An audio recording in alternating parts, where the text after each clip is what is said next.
याच परिसरामध्ये नंदीच्या डाव्या बाजूला आपल्या भारताच्या उत्तरेकडे असणारं एक राजकुटुंब होतं, एक कवी कुटुंब होतं की जे कवी करायचं, कविता करायचं वेगवेगळ्या राजदरबाराकडे आणि पैसे कमवायचं. अशी 4 भावंडे होती. आणि एक दिवस ते लोक जेवायला बसलेले असताना लहान जो भाव होता 12 वर्षाचा, त्याच्या ताटामध्ये काहीतरी मीठ कमी पडलं म्हणून तो सारखा चिडचिड करत होता वहिनीकडे की मला मीठ देना मीठ देना. तर त्याचे आई वडील नसल्यामुळे 4 भावंडांची, मोठ्या भावाचीच पत्नी आईसारखी असल्यामुळे ती रागाने बोलली की मिठाचा एक खडा कमवायची तुझी कुवत नाहीये आणि तू सारखा मीठ दे करतोयस. एवढं बोलल्याच्या नंतर त्या लहान मुलाला राग आला. लहान मुलाला काय झाला? राग आला. त्यांनी रागाने ताट सरकवलं रागाने आणि आपलं जे काय असेल झोळीबिळी घेतली आणि रागाने तो बाहेर पडला. आणि बाहेर पडल्याच्या नंतर तो सगळ्यात पहिला कुठे आला माहितीये? पुण्यामध्ये आला. कुठे आला? पुण्यात आला. आता पुण्यात आल्यानंतर त्याला प्रश्न पडला की आपण जायचं कुठे? तर त्याला कोणीतरी सांगितलं की या भूमीमध्ये छत्रपती शिवाजी महाराज नावाचे कोणतरी एक राजे आहेत जे दानशूर आहेत, जे कवी लोकांचा कौतुक करतात, कलेचा आदर करतात. मग त्यांनी विचार केला मी त्यांच्याकडे जाऊन माझी कविता ऐकवतो आणि मी त्यांच्याकडून काहीतरी 2 पैसे घेतो म्हणजे माझी कमाई होईल. पण पुण्यात गेल्यानंतर त्याला कळलं की छत्रपती शिवाजी महाराज आता पुण्यात राहत नाहीत. आता त्यांनी राजगड सोडला आणि ते कोकणामध्ये रायगड नावाच्या किल्ल्यावर राहतात. आणि मग त्यांनी विचार केला 12 वर्षाच्या मुलांनी जायचं कसं? तर कोणीतरी सांगितलं इथून आता जे व्यापाऱ्यांचे तांडव आहेत ते चौल बंदरावरती येणार आहेत. कुठल्या बंदरावर? चौल नावाचं आज जे बंदर आहे त्या चौल बंदरावरती येणार. आणि मग तो चालत चालत त्या व्यापाऱ्यांवर चौल बंदरावर आला. बंदरावरती आल्यानंतर त्याला कळलं आता तरी कुठं जायचं. मग त्याला कोणीतरी सांगितलं पूर्वी ज्याला आज आपण महाड बोलतो, महाडच्या लोकांना सांगायचंय मला, ज्याला आज तुम्ही महाड बोलता त्याला पूर्वी नाव होतं महानाड. काय नाव होतं? महानाड. हे एक बंदर होतं, व्यापारी बंदर. आणि चौल वरून व्यापारी बंदर हे महाडपर्यंत तो आला. आता महाडवरून आल्यानंतर कोणीतरी सांगितलं की 13 मैलावर रायगड नावाचा किल्ला आहे, तिथे महाराज राहतात. आणि तो महाडवरून चालत चालत सकाळी आपण ज्या दरवाज्यातून वर चढलो त्या नाणे दरवाज्यात तो आला. नाणे दरवाज्यात आल्यानंतर त्याची पूर्ण चेकिंग करण्यात आली. त्याची पूर्ण म्हणजे त्याने काय आणलंय काय नाही, त्या झोळीत काय आहे हे सगळं तपासलं गेलं. आणि मग त्याच्याकडे काहीच नाही समजून त्यांनी सांगितलं की मी गडावर जाते, मला महाराजांना भेटायचंय, जगदीश्वराचं दर्शन करायचंय. त्याला वर पाठवलं लहान पोरगा समजून. गडावर आल्यानंतर तो कुठे राहिला असेल माहितीये? या जगदीश्वरामध्ये असणाऱ्या या धर्मशाळेत. ही धर्मशाळा एक प्रकारची.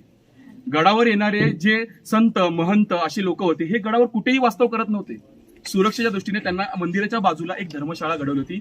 आजही तुम्ही कुठे ज्योतिबा महालक्ष्मी कुठेही जा त्याला ओवऱ्या असतात बाजूने भक्त निवासासारखी राहण्यासाठी. तसंच इथं पूर्वी या प्रत्येक याच्यामध्ये बॅरिगेट्स होत्या, लाकडाचे वाशे होते, त्याला छोट्या छोट्या खोल्या होत्या ज्यात माणसं राहायची. आणि त्याच्यामध्ये या डाव्या बाजूला त्याची नोंद आहे की इथं कुठेतरी तो 12 वर्षाचा मुलगा राहत होता. आणि रोज तो उठायचा. पाठीमागे काळा होत आणि कोळिंब तलाव असे 2 तलाव आहेत, त्या तलावामध्ये तो आंघोळीला जायचा. आणि आजही रायगडावर शोधून न भेटणारी एक वस्तू आहे ती म्हणजे जगदीश्वर आणि वाडेश्वराची महादेवाची मंदिर असताना बेलाचं झाड कुठेही नाहीये गडावर. बेलाचं झाड कुठेही नाहीये. मग पूर्वीच्या काळी बेलाच्या जागी काय वापरलं जायचं माहिती का? निरगुडी, ज्याला आपण निगडी बोलतो की नाही. तुम्ही सगळ्यांनी आता शूज काढलेत, तिथे लोखंडाच्या बॅरिगेटला बघा सगळी झाडं आहेत, त्याला सुद्धा 3 पत्र आहेत, बेलपत्र दिसले सगळ्यांना, पहा जाऊन. बेलासारखीच 3 पत्र आहेत, त्याला शंकराच्या पिंडीवर बेलपत्र समजून वाहिलं जायचं. मग तिथे लिहिलेलं आहे की तो मुलगा रोज आंघोळी करायचा, ते बेलपत्र म्हणजे ते निरगुडीची पानं आणायचा, या जगदीश्वराला व्हायचा आणि जाऊन तिथे आराम करायचा. असं 5-6 दिवस झालं. आणि 7व्या दिवशी एक दिवस असं झालं की सगळे एकाच रंगामध्ये पांढऱ्या वस्त्रामध्ये घातलेले एकसारखे बऱ्यापैकी दिसणारे अशी 5 माणसं समोरून त्या नगरखान्यातून आतमध्ये येताना दिसली. त्यांनी विचार केला की रोज मी जी माणसं बघतोय यांच्यामध्ये आणि याच्यामध्ये लय फरक आहे, हे कोणतरी व्हीआयपी दिसतात, म्हणजे प्रतिष्ठित व्यक्ती आहेत, तर यांना जाऊन विचारावं की छत्रपती शिवाजी महाराज कुठे आहेत. आणि तो विचारायला पुढे गेला. पुढे गेल्याच्या नंतर त्यांनी विचारलं की म्हणे मला छत्रपती शिवाजी महाराजांना भेटायचंय. तर त्यांच्यापैकी एकाने त्याला प्रश्न केला की तुला कशाला भेटायचंय, काय एवढा तू लहान आहेस, तुझं महाराजांकडे काय काम? तर त्यांनी सांगितलं मी एक कवी आहे आणि मी छत्रपती शिवाजी महाराजांवरती काव्य लिहिले. काय लिहिले? काव्य. सगळ्यांना प्रश्न पडला एवढ्याशा मुलांनी महाराजांवर काव्य लिहिले.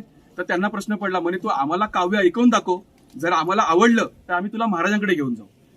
तो बोलला नाही मी नाही ऐकवणार. म्हणे तू जर ऐकवलं नाही तर तुला गडावरून खाली उतरायला लागेल आता. बरोबर आहे. हे ऐकल्यानंतर मग त्यांनी विचार केला की म्हणे महाराजांना ऐकवायचं आहे, यांची पण थोडी करमणूक करून टाकू.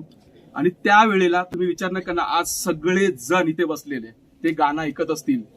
आपण इन्स्टावरती, फेसबुकवर किंवा कुठल्या युट्यूबवर ते गाणं म्हणून ऐकतो, रील्स म्हणून ऐकतो. पण 350 वर्षापूर्वी 12 वर्षाच्या मुलांनी पहिल्यांदा या रायगडावरती या जगदीश्वराच्या मंदिरात उभं राहून ते गाणं, ते काव्य गायलं होतं, जे पहिल्यांदा सुरुवात केली इंद्रजिनी जंब पर. ऐकलं सगळ्यांनी? हे काव्य ऐकलंय सगळ्यांनी? हो. फक्त रील्स ऐकतो आपण, पण आपल्याला त्याच्या पाठीमागचा इतिहास माहित नाही. हे होतं कवी भूषणांचे पहिले शब्द होते. कोणाचे शब्द होते? तो 12 वर्षाचा मुलगा कोण होता? कवी भूषण होते. लक्षात ठेवा, 12 वर्षाचा असताना या जगदीश्वराच्या प्रासादामध्ये इंद्रजिनी जंब परत एक काव्य धडा धडा धडा धडा धडा त्या 5 माणसांसमोर, सगळ्या लोकांसमोर त्या 12 वर्षाच्या मुलांनी ऐकून दाखवलं. आणि एकदा ऐकून दाखवल्या महाराजांनी त्याला सांगितलं पुन्हा बोल, पुन्हा बोल. आणि ते महाराज कोणी त्याला माहितीच नव्हते. ते समोरचा माणूस सांगते पुन्हा बोल, पुन्हा बोल. असं करत 18 वेळा त्याला बोलायला लावलं. आणि 18 वेळा मुलं बोलल्याच्या नंतर त्या मुलाला वैताग आला. म्हणजे काय सारखं सारखं तेच तेच बोलायला लावतायत. त्याला राग आला. त्याने आपली झोळी घेतली आणि तो इकडे निघाला. तेवढ्यात त्या 5 जणांपैकी एकाने त्याला थांबवला आणि त्याला सांगितलं, अरे बाळा, म्हणे मगातपासून तू ज्यांच्याशी बोलतेस ना ते छत्रपती शिवाजी महाराज आहेत. त्याच्या अंगात असा काटा उभा राहिला. त्यांनी नजर पण महाराजांकडे बघवली नाही आणि सरळ जमिनीवर लोटांगण घातलं आणि महाराजांकडे माफी मागितली. म्हणजे राजा मला माफ करा, मी ओळखलं नाही. म्हणजे ज्या राजाची कीर्ती एवढी ऐकली होती तो राजा फक्त एका साध्या वस्त्रामध्ये पाहिल्यानंतर त्यांनी कधीच ओळखला नाही. आणि हे खरंच आहे, आपल्या राजाने कधीही सुंदरता, सौंदर्य, मजा मस्ती कधीही आपल्या राजाने आयुष्यात केली नाही. साध्या वस्त्रामध्ये राहून फक्त स्वराज्य घडवणं, रयतेचं राज्य निर्माण करणं आणि तुम्हा आम्हाला न्याय देणं आणि आपल्या धर्माला जपणं एवढंच केलं आयुष्य. आणि म्हणून रयतेचे राजे होते. आणि असं ते इंद्रजिनी जंबपर हे काव्य आजही या दगडांना जर कान लावलात ना तर तुम्हाला ऐकू येईल. बघा, ही गोष्ट जर आज तुम्हाला सांगितली नसती तर तुम्ही हे गाणं आयुष्यभर फक्त ऐकत राहिले असते. पण याचा इतिहास रायगडावर सुरुवात झाला हे कधी कळलं नसतं.